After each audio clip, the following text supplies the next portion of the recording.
बिस्मिल्लाहिर्रहमानिर्रहीम।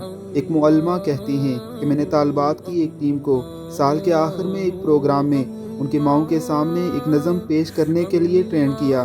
तैयारी और रिहर्सल के मुख्तलिफ मराहिल के बाद बिलाखिर प्रोग्राम का दिन आ गया, मगर उनकी इस खूबसूरत कारकर्दगी पर उस वक्त पानी फिर गया जब एक बच्ची जो अपनी सहेलियों के साथ नज़म पढ़ रही थी अचानक अपने हाथ, जिस्म और उंगलियों को हरकत देने लगी और अपना मुंह किसी कार्टून के करैक्टर की तरह बनाने लगी।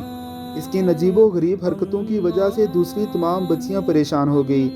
मुअल्लिमा कहती हैं कि मेरा जी चाहा कि मैं जाकर इस बच्ची को डांट पिलाऊं और उसे तंबीह करूं कि वो डिसिप्लिन और संजीदगी का मुजाहरा करे।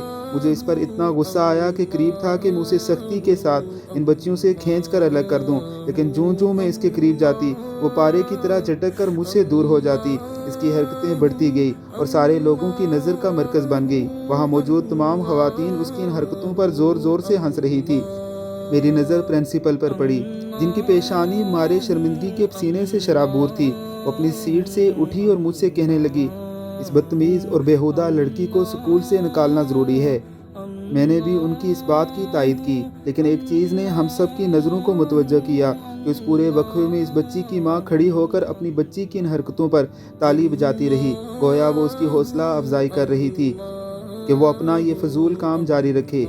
जैसे ही नज़म ख़त्म हुई, मैं जल्दी से स्टेज की तरफ बढ़ी और उस लड़की को ज़ोर से पकड़कर खींचा और बोली, तुमने अपनी सहेलियों के साथ नज़म पढ़ने के बजाय अजीबो गरीब हरकतें क्यों की?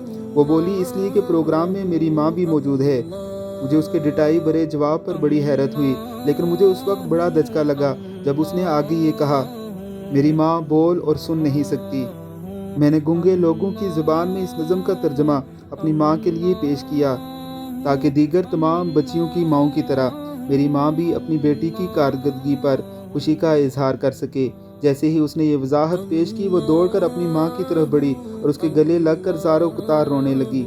जब वहाँ मौजूद सारे लोगों को हकीकत मालूम हुई तो सारा हाल सिसकियों से गूंज उठा।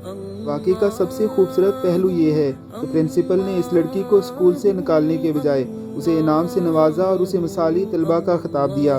वो लड़की जब वहाँ से निकली तो सर उठाकर खुशी से उछलते हुए जा रही थी।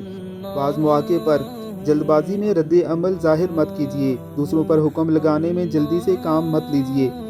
महज बदगुमानी की बुनियाद पर हम एक दूसरे से नफरत करते हैं, मिलना जुलना कम कर देते हैं, रिश्ते ख़त्म कर लेते हैं। अल्लाह की ज़ात हम सबको समझने की तौफीक अता फरमाए। आमीन सुम्मा आमीन।